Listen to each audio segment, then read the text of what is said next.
Sir நான் சொந்தமாக வீடு வாங்க போகிறேன், அல்லது சொந்தமாக இடம் வாங்கணும், அந்த இடத்த வாங்கி நான் வீடு கட்டணும்னு ஆசைப்பட்றேன், அல்லது ஆல்ரெடி கட்டின வீட்டை வாங்கணும்னு ஆசைப்பட்றேன்.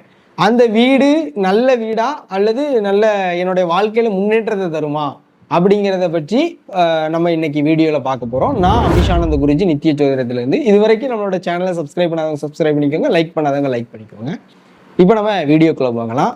ஒரு மனை வாங்குவதற்கு முன்பு நாம் கவனிக்க வேண்டிய பல விஷயங்களில் பிரதானமான விஷயம் அப்படிங்கிறது, கட்டாயமாக அந்த மனையானது ஒன்று சதுரமாக இருக்க வேண்டும் அல்லது செவ்வகமாக இருக்க வேண்டும்.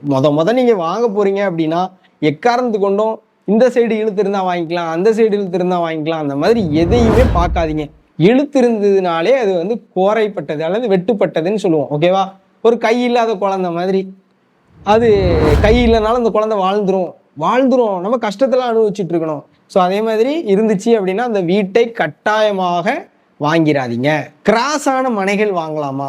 உதாரணத்திற்கு கிழக்க பார்த்த மனை அப்படிங்கிறது ஒரு கிராஸாக இருக்குது அப்படின்னா வாங்கலாமான்னா வாங்கக்கூடாது. ஓகேவா? ஸோ அதையும் வாங்கலாம். எங்கே வாங்கலாம் அப்படிங்கிறத பற்றி நம்ம அடுத்த வீடியோவில் பார்க்கலாம். நன்றி, நல்வாழ்த்துக்கள்.